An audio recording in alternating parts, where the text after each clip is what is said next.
भाजपा प्रदेश अध्यक्ष वीरेंद्र सचदेवा ने कहा कि मैं हैरान हूं कि भ्रष्टाचार और रिश्वतखोरी में लिप्त लोगों की तुलना स्वतंत्रता सेनानियों से की जा रही है। ये उन हजारों स्वतंत्रता सेनानियों का अपमान है जिन्होंने इस देश के लिए इतना बड़ा बलिदान दिया है। अगर कैलाश गहलोत को तुलना करनी थी तो उन्हें अरविंद केजरीवाल को आधुनिक नादिर शाह कहना चाहिए था।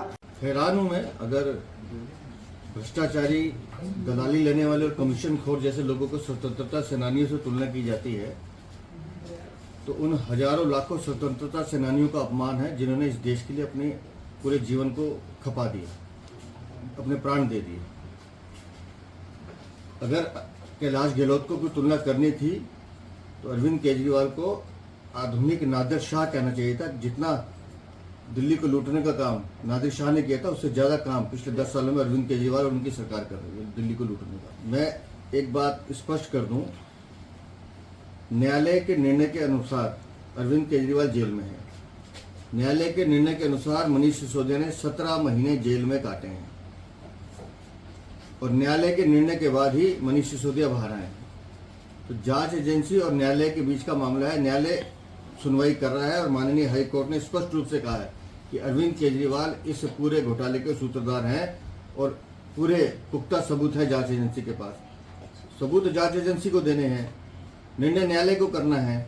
और अगर आपने चोरी की है, भ्रष्टाचार किए है, शराब घोटाले में दलाली खाई है तो फिर सजा भुगतने से डरते क्यों हैं? हाँ, तो भ्रष्टाचार के खिलाफ आज माननीय प्रधानमंत्री ने संकेत दिया लाल किले की प्राचीर से कि हर भ्रष्टाचारी को उसका मुकाम तक पहुंचाने का काम देश की जनता करेगी और दिल्ली की जनता ये काम कर रही है।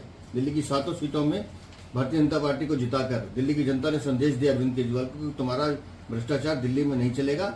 जितनी बार तुमने झंडा फहराना था फहरा लिया और दिल्ली की जनता अपना मन बना चुकी है। अगर वो 200 यूनिट माफ करने की बात करें तो उनके मंत्री चले मेरे साथ। कोई झुग्गी ऐसी नहीं है जहां बिजली के बिल लगातार बढ़कर नहीं आ रहे। आज दिल्ली में बिजली के बिलों की इतनी जबरदस्त बढ़ोतरी है कि हर घर परेशान है और हम बार बार इस विषय को उठा रहे हैं।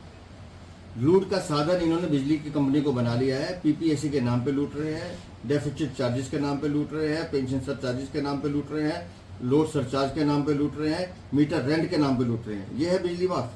दिल्ली को लूटने का इन्होंने एक भ्रष्टाचार का एक नया मॉडल बनाया है पिछले 10 सालों में। और जो ये बात करते हैं दिल्ली की, मनीष सिसोदिया, मैं 2 दिन से पढ़ रहा हूँ उनके बारे में कि हम दिल्ली को क्रांति का एक अपना मॉडल बनाना चाहते हैं। मुझे एक बात का जवाब दे देना, अगर शराब नीति ठीक थी तो बदली क्यों? इसे एक बात का जवाब दे दें। कौन से राम राज्य में शराब की दुकानें खोली जाती हैं मंदिर मस्जिद गुरुद्वारे के पास? कौन से राम राज्य में युवाओं को एक बोतल के साथ दूसरी बोतल फ्री दी जाती है? किस राम राज्य की बात करें? ये राम का नाम लेकर राम को बदनाम करने का काम कर रहे हैं।